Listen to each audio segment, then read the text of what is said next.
सुंदर लीला भी बची हुई है। आप सभी लोग अभी अपने अपने स्थान पर बैठे रहें।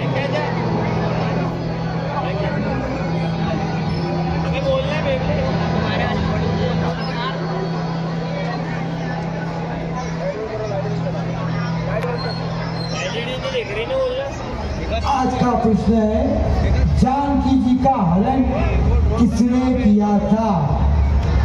जानकी जी का हरण किसने किया था? और आज के प्रायोजक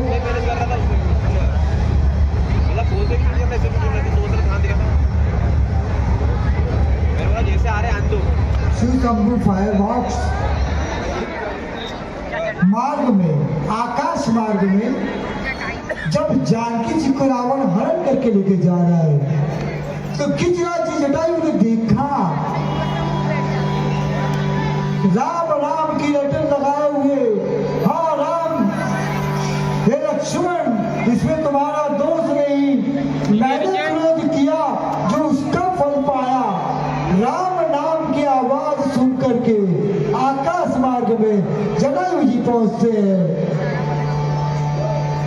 राम मंदिर का चाहिए जटायु जी ने कहा कि रावण 1 तारीख को लेता हूँ, तू जानकी जी का हरण करके लेके कहा जा रहा है? चोंचू से मार करके रावण के शरीर को गिरिराज जटायु जी ने विदीर्ण करके मूर्छित कर दिया।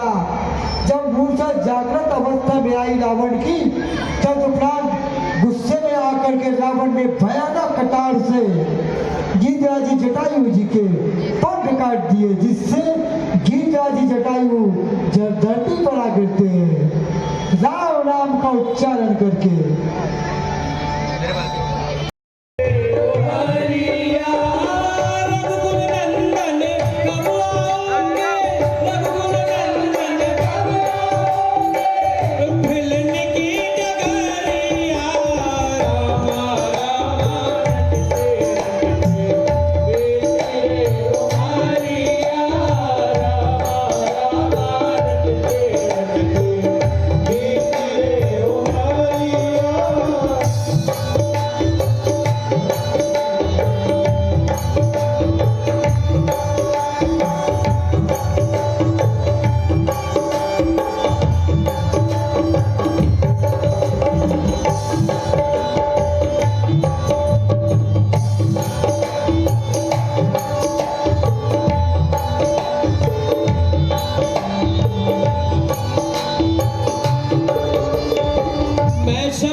क्या बताऊं माताश्री, आपकी जाते ही माताश्री ने कमाल की जिसमें कोई आपकी बोली में मुझे पुकार रहा था।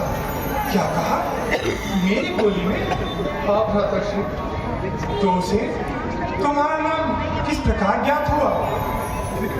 सत्य कहते हैं माताश्री, मैंने माताश्री को बहुत समझाने की कोशिश की, क्या अवश्य ही राक्षसों का कोई साज है, किंतु उन्होंने मेरी बात नहीं मानी। परंतु लक्ष्मण, तुमने फिर भी अच्छा नहीं किया। क्या तुम नहीं जानते कि राक्षसों का देश है? जानता हूँ भ्राताश्री, लेकिन आपकी बोली सुनकर माता श्री इतनी व्याकुल हो उठी कि मुझ पर कठोर वचनों के पुष्प चढ़ा दिए, जिससे मुझे विवश होकर आपकी ओर आना पड़ा। ठीक कहते हो लक्ष्मण, कर्म की गति बड़ी ही बलवान है, परंतु मुझे ऐसा प्रतीत होता है जरूर कुटी में कोई ना कोई अपनी घटना हुई है। सीधे चलो। अरे जैसे ही बेटा सामने बैठो। लक्ष्मण जी को प्रभु ने अपने पास देखा, प्रभु ने कहा मुझे ऐसा लगता है कि आश्रम में जानकी नहीं है। तुरंत दोनों भाई गोदावरी के तट पर आश्रम में पहुंचते हैं। सीते, सीते, तुम कहाँ हो? बड़ा था पुरुषोत्तम भगवान श्री राम लखनलाल जी जानकी जी की खोज कर रहे हैं। ये तो मेरे रास्ते है।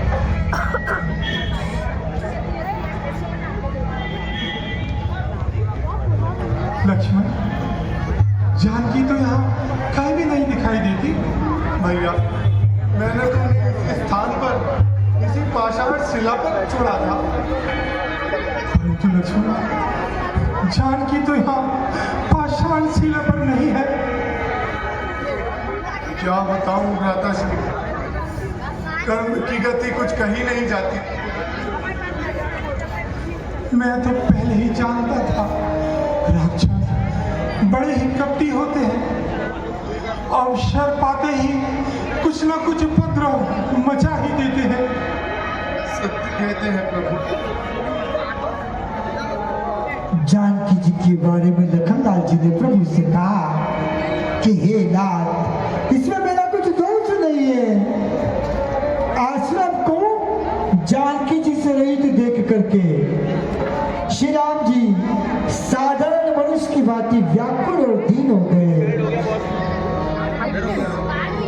सीते,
छुपा